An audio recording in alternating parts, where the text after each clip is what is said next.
Hello everyone, welcome to my channel English environment centre, जहां learning होती है easy and smart. मैं उषा आना और आज मैं लेकर आई हूं क्लास 12th इंग्लिश सेक्शन 3 का रिवीजन सेशन। अगर आपको क्विक प्रैक्टिस करके इस सेक्शन के 16 मार्क्स सिक्योर करने हैं तो इस वीडियो को एंड तक जरूर देखिए। अगर आप पहली बार मेरे चैनल पर आए हैं तो लाइक, शेयर और सब्सक्राइब करना ना भूलें, और अगर आप रेगुलर व्यूवर्स हो तो वेलकम बैक। जैसे आपको याद होगा, हमने राइटिंग स्किल्स के ऑलमोस्ट सारे टॉपिक्स डिटेल में with previous 5 years board questions cover कर लिए हैं। उसके वीडियोस आपको मेरे चैनल पर मिल जाएंगे। आज का वीडियो होगा एक रिवीजन सेशन। जैसे कि हम सब जानते हैं, बोर्ड एग्जाम के पेपर में टोटल 4 सेक्शंस होते हैं। उसका सेक्शन 3 होता है राइटिंग स्किल्स, जो 16 मार्क्स का होता है। इसमें टोटल 4 क्वेश्चंस होते हैं, हर एक 4 मार्क्स का होता है। हर क्वेश्चन में 3 ऑप्शंस दिए होते हैं। ये देखिए 1, 2, 3, 4, 5, 6, 7, 8, 9, 10, 11 एंड 12। मतलब इस सेक्शन में टोटल 12 टॉपिक्स पूछे जाते हैं। पर याद रखना है, हमें हर क्वेश्चन में बस एक ही ऑप्शन अटेम्प्ट करना होता है। तो आज की वीडियो में हम हर क्वेश्चन के एक ऑप्शन को समझेंगे। जैसे क्वेश्चन नंबर 4 के ए में हमें virtual message, statement of purpose, group discussion दिए जाते हैं। इन तीनों में से हमें सिर्फ एक ही टॉपिक चूज करके अटेम्प्ट करना होता है, सब नहीं। तो आज हम ड्राफ्टिंग वर्चुअल मैसेज को प्रैक्टिस करेंगे। मेरा सजेशन तो यही होगा कि आप इस ऑप्शन को अच्छे से प्रैक्टिस कर लीजिए। ये एग्जाम में बेस्ट ऑप्शन है क्योंकि इसका एक फिक्स्ड फॉर्मेट होता है, कंटेंट कम होता है और इजी भी है। क्वेश्चन नंबर 4 के बी में हमें email writing, report writing and interview writing पूछे जाते हैं। इसमें हम इंटरव्यू राइटिंग की प्रैक्टिस करेंगे। ये भी बहुत लेंदी नहीं होता है, बस आपको इसमें कुछ क्वेश्चंस प्रॉपर्ली ड्राफ्ट करने होते हैं। क्वेश्चन नंबर 4 के सी में हमें speech writing, comparing and expansion of ideas पूछे जाते हैं। इसमें हम स्पीच राइटिंग की प्रैक्टिस आज करेंगे। स्पीच भी हम स्कूल टाइम से करते आए हैं। इसका भी एक फिक्स्ड फॉर्मेट होता है और सही फॉर्मेट एंड लैंग्वेज यूज करके आप अच्छे मार्क्स स्कोर कर सकते हैं। क्वेश्चन नंबर 4 के डी में हमें review writing, blog and appeal writing पूछे जाते हैं। इसमें हम रिव्यू राइटिंग की प्रैक्टिस करेंगे आज। इसका भी फॉर्मेट बहुत इजी है।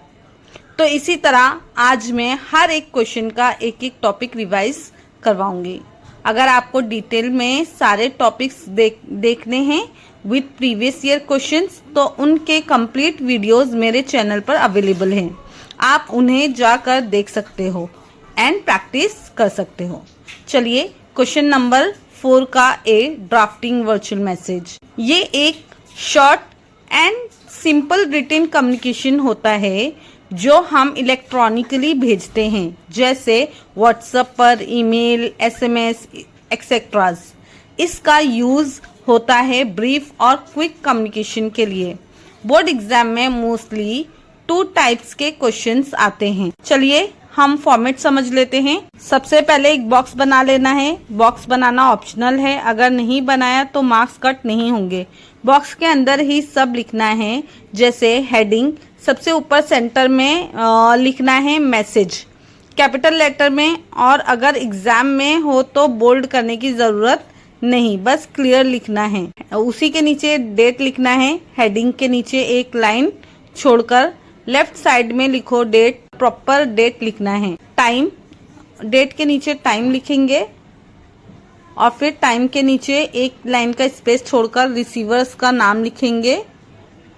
फिर उसके बाद बॉडी ऑफ द मैसेज, यानी आपको क्वेश्चन में जो मैसेज दिया गया है सिर्फ वही इंफॉर्मेशन जो क्वेश्चन में पूछी गई है वही लिखना है। 3 to 5 लाइन्स में आप अपने मैसेज को कंप्लीट कर सकते हो। कोई एक्स्ट्रा डिटेल्स या अपनी क्रिएटिविटी ऐड नहीं करनी है। फिर एक लाइन छोड़कर हम सेंडर का नाम लिखेंगे। चलिए एक क्वेश्चन के थ्रू इस राइटिंग स्किल को और अच्छे से समझ लेते हैं। Sample question. इस क्वेश्चन में अमृता एंड सौरजीत के बीच एक डायलॉग दिया गया है। तो यहाँ सिचुएशन क्या है? सौरभजीत घर पर नहीं है और उसके फ्रेंड्स शेखर का फ़ोन आया है। शेखर ने अमृता को बताया कि उसकी नई जॉब मुंबई होटल में लगी है। अभी वो पेपर वर्क कंप्लीट कर रहा है और जैसे ही उसके पास नया मोबाइल नंबर आएगा वो सौरजीत को दे देगा। अब अमृता को ये मैसेज अपने भाई सौरजीत के लिए छोड़ना है। आंसर देखने से पहले एक इम्पॉर्टेंट बात, जैसे ही आपके सामने क्वेश्चन आए सबसे पहले उसका प्रॉपर मीनिंग समझना ज़रूरी है। जैसे हमारे क्वेश्चन में हमें समझ आता है मैसेज आया शेखर का, मैसेज मिला अमृता को एंड मैसेज देना है सौरजीत को। चलिए आंसर देख लेते हैं। सबसे पहले हमें एक बॉक्स ड्रॉ करना है। बॉक्स के अंदर ऊपर सेंटर में मैसेज लिखना है, कैपिटल में एंड बोल्ड में लिख सकते हैं। उसके नीचे लेफ्ट साइड में डेट लिखना है। डेट को प्रॉपरली लिखना है। क्वेश्चन में दिया गया हो डेट तो वही लिखना है, वरना अपने ओन से लिख सकते हैं। डेट के नीचे टाइम लिखना है। एक लाइन का स्पेस छोड़कर रिसीवर का नाम, यानी यहाँ सौरजीत का नाम लिखेंगे हम। फिर मेन मैसेज यानी मेन बॉडी में 3 to 4 शॉर्ट लाइंस में सिर्फ वही जो क्वेश्चन में दिया है वो लिखेंगे। लास्ट में एक लाइन स्पेस छोड़कर सेंडर्स का नाम यानी अमृता का नाम लिखना है। तो मैसेज जैसे आप रीड कर सकते हो, मैंने 3 to 4 लाइंस में ही अपना आंसर कंप्लीट किया है। Shekhar, your IHM girlfriend had called. He wants to let you know about his new position at the Mumbai hotel. He is finishing the paperwork now and will provide you with his new cell phone number as soon as he receives it. एक line का space छोड़कर हमने अमृता लिखा है। फिर उसके बाद इस क्वेश्चन के लिए जो असेसमेंट क्राइटेरिया यानी बोर्ड में आपको किस क्राइटेरिया के बेस्ड पर आप मार्क्स मिलेंगे वो कुछ इस तरह है। कंटेंट यानी आप प्रॉपर मैसेज लिखते हो, सही तरीके से जो क्वेश्चन में बोला गया है उसी को रिफर करके आंसर लिखते हो, अपना मैसेज लिखते हो, तो उसके लिए आपको 2 मार्क्स मिलेंगे। सारे सीक्वेंस और पूरा फॉर्मेट अगर हम फॉलो करते हैं यानी फ्लो ऑफ आइडिया हमारा प्रॉपर होता है तो उसके लिए हमें 1 मार्क मिलेंगे। एप्रोप्रिएटनेस यानी प्रॉपर लैंग्वेज यूज करने के लिए हमें 1 मार्क मिलेगा। चलिए नेक्स्ट टॉपिक क्वेश्चन नंबर 4 के बी का इंटरव्यू राइटिंग। अब बात करते हैं इंटरव्यू राइटिंग की। इंटरव्यू राइटिंग एक टेक्निक है जिसमें इंटरव्यूअर और इंटरव्यूवी के बीच की कन्वर्सेशन को फॉर्मल और स्ट्रक्चर्ड वे में लिखा जाता है। बोर्ड एग्जाम में हमें सिर्फ इंटरव्यूअर के रोल में रह कर क्वेश्चंस फ्रेम करने होते हैं, आंसर्स नहीं लिखने होते हैं। फॉर्मेट में लिखना होता है इंटरव्यूवी का नाम, एरिया ऑफ सक्सेस यानी वो सिंगर है, एक्टर है, स्पोर्ट्स पर्सन है, एक्सेट्रास, डेट, वेन्यू या टाइम, ये सब चीज़ें हमें वहाँ मेंशन करना होता है। फिर उसके बाद ड्यूरेशन यानी हमारा इंटरव्यू कितने टाइम से कितने टाइम तक चलेगा।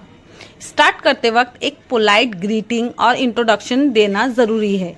Example, good morning sir, thank you for joining us today, shall we begin.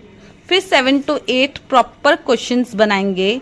Question areas आपको क्वेश्चन में दिए जाते हैं, अगर ना दिए जाएं तो इन एरियाज को याद कर लो। Early motivation, professional journey, inspirations, challenges, strength and achievements, best work या best performance, future goals, advice, message for youth. कम से कम 8 to 10 मीनिंगफुल क्वेश्चंस लिखने चाहिए without spelling and grammar error.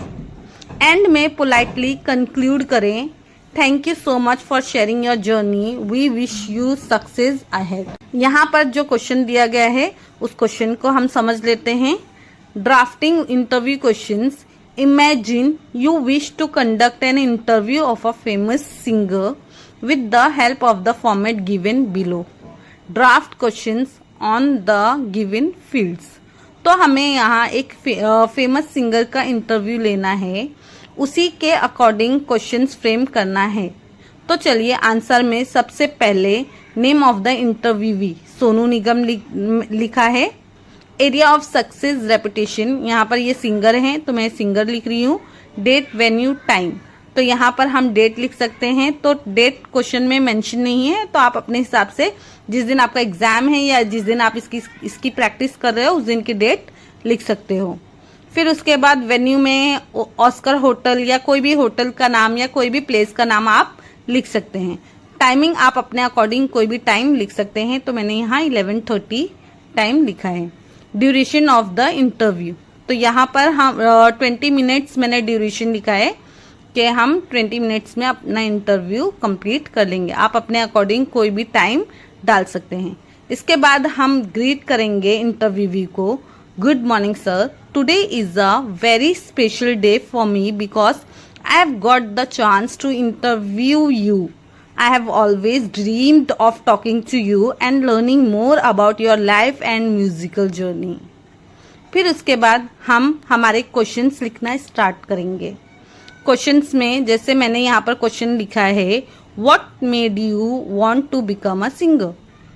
How did you learn singing and improve your skills?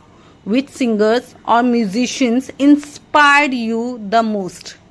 Can you tell me how you felt when you recorded your first song?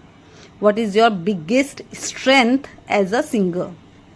Which of your performances do you consider the best or most unforgettable? What are some important achievements you have had in your music career? What are your future plans in music? And what message do you want to share through your songs? फिर उसके बाद हम हमारे interview को conclude करेंगे, यानी and में हमारे इंटरव्यूवी को थैंक यू बोलेंगे। सो यहाँ मैंने लिखा है, thank you so much sir for taking the time to answer my questions. It was truly an honor to speak with you and learn about your inspiring journey. I'm sure your story will motivate many young people like me who want to follow their passion for music. याद रखना है, format properly follow करें, यानी इंटरव्यूवी का नाम, area, date, time, duration सब अच्छे से लिखना है।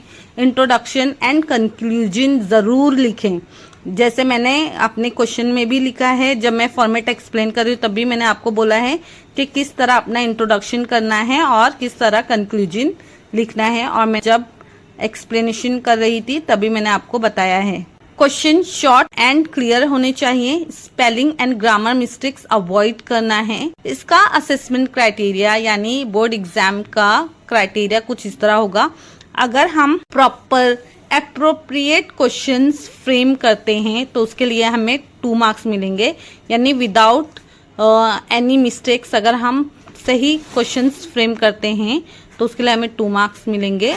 लैंग्वेज के लिए एंड स्टाइल के लिए 1 मार्क मिलेगा। एंड ओवरऑल इम्प्रेशन, यानी आप इंट्रोडक्शन लिखते हो, कंक्लूजन लिखते हो एंड सारे 8 to 10 क्वेश्चंस लिखते हो तो उसके लिए आपको 1 मार्क मिलेगा। अब चलिए नेक्स्ट क्वेश्चन की तरफ आते हैं। क्वेश्चन नंबर 4 का सी, स्पीच राइटिंग। स्पीच एक फॉर्मल टॉक होता है जो ऑडियंस के सामने दिया जाता है किसी इश्यू, अवेयरनेस या मोटिवेशन के लिए। स्पीच के जरिए हम ऑडियंस को इन्फॉर्म करते हैं, परसुएट करते हैं, अवेयरनेस स्प्रेड करते हैं और तो और मोटिवेट करते हैं। चलिए फॉर्मेट समझ लेते हैं। सबसे पहले टाइटल लिखना है। याद रखें टाइटल या हेडिंग क्लियर हो। फिर ऑडियंस को ग्रीट करना है, जैसे respected principal, teachers and my dear friends, good morning या गुड आफ्टरनून या गुड इवनिंग। ग्रीटिंग्स के बाद हमें मेन कंटेंट लिखना स्टार्ट करना है। यहाँ हम 3 to 4 पैराग्राफ लिख सकते हैं। पहले पैराग्राफ में इंट्रोडक्शन, सेकंड में main idea of the speech means main body, और एंड में कंक्लूजन लिखना है। याद रखना है language simple and impactful use करें, क्लियर स्ट्रक्चर हो, ऑडियंस को डायरेक्ट एड्रेस करें। इन तरह के वर्ड्स यूज करके, जैसे यू, वी, ऐसे वर्ड्स अगर हम यूज करेंगे तो ऑडियंस को फील होगा कि हम उनसे बात कर रहे हैं। कोट्स या स्लोगन्स यूज कर सकते हैं। चलिए एक क्वेश्चन देख लेते हैं। Imagine you are preparing for an elocution competition and you wish to speak on the topic green revolution, drafting a speech in about 150 words on the given topic.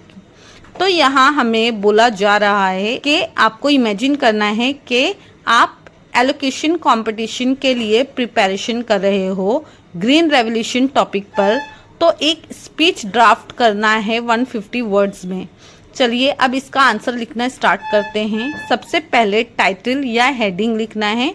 जो topic question में दिया गया है वही title लिख सकते हैं। यहाँ टॉपिक है ग्रीन रेवोल्यूशन, तो उससे हम थोड़ा बोल्ड एंड कैपिटल में लिख सकते हैं। फिर ऑडियंस को एड्रेस एंड ग्रीटिंग्स लिखना है with respect to audience and guest, जैसे रिस्पेक्टेड जजेस, teachers and my dear friends, good morning. इसके बाद हम मेन कंटेंट यानी मेन बॉडी लिखेंगे, जिसमें 2 से 3 पैराग्राफ्स लिख सकते हैं। चलिए पैराग्राफ 1 देख लेते हैं।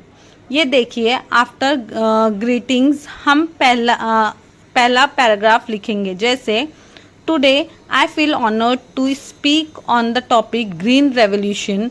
The green revolution was a major agricultural movement that began in the 1960s to increase food production, especially in countries like India. फिर पैराग्राफ 2 जिसमें मेन पॉइंट्स एंड एग्जाम्पल्स लिख सकते हैं। With the use of high yielding seeds, chemical fertilisers, pesticides and modern irrigation techniques, it help transform India from a food efficient country to a food surplus one. Thanks to this revolution, we become self-reliant in food grains, especially wheat and rice. It saved millions from hunger and improved the lives of countless farmers. However, it also had some drawback like overuse of chemicals, oil, degradation and excessive water usages. फिर paragraph 3 जहां personal opinion और emotional appeal के साथ साथ अपने speech को conclude भी करना है, यानी थैंक्स बोलकर या इसी तरह के और कोई ग्रेटिट्यूड वर्ड्स यूज करके, जैसे in my opinion the green revolution was a turning point in India's history, a true example of how science and determination can change the future. But at the same time, we must now focus on sustainable farming methods to protect our environment while continuing to feed our growing population. कुछ बातों का ध्यान रखना ज़रूरी है, तो आप speech writing और बेटर वे में लिख सकते हो। अपने टॉपिक को प्रॉपरली एक्सप्लेन करें, रिलेवेंट एग्जाम्पल्स दें, अपना इमोशंस शामिल करें और अच्छे कोट का भी यूज़ कर सकते हैं, चाहे वो आपकी स्पीच राइटिंग का स्टार्टिंग हो, मिडिल हो या एंड हो। डायरेक्ट एड्रेस करना है ऑडियंस को, simple and impactful language use करें और नीटली लिखें। अवॉइड करना है लॉन्ग कॉम्प्लिकेटेड सेंटेंसेस को। इसका असेसमेंट क्राइटेरिया देख लेते हैं। सबसे पहले अगर हम लॉजिकल सीक्वेंस ऑफ आइडियाज लिखते हैं, यानी सही तरीके से अपना पूरा स्पीच राइटिंग लिखते हैं, उसके लिए हमें 2 मार्क्स मिलेगा। हमारे स्पीच के इंट्रोडक्शन के लिए हमें 1 मार्क मिलेगा और इसके कंक्लूजन के लिए 1 मार्क। चलिए नेक्स्ट क्वेश्चन देख लेते हैं। क्वेश्चन नंबर 4 का डी, रिव्यू राइटिंग। फाइनली आते हैं रिव्यू राइटिंग पर।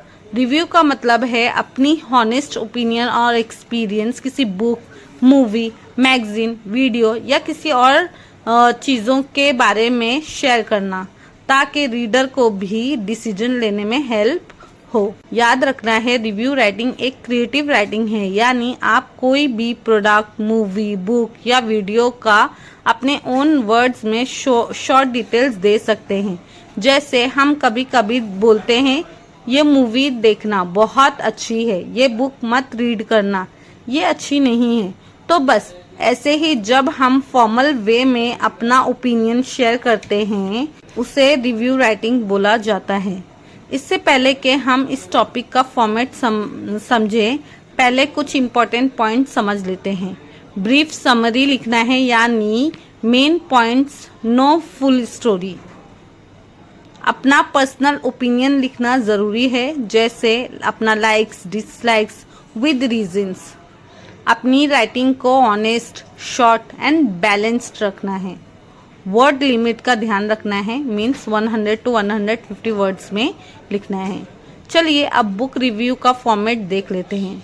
बुक का टाइटल लिखें, उसके ऑथर का नाम लिखें, पब्लिशर का नाम लिखें, जेनरी लिखें, कैरेक्टर्स लिखें, समरी लिखें, एनालिसिस लिखें, एनालिसिस यानी थीम, स्टाइल या फ्लो, लैंग्वेज एंड मैसेज लिखें, अपना पर्सनल ओपिनियन लिखें और उसी के साथ अपना कंक्लूजन भी करें।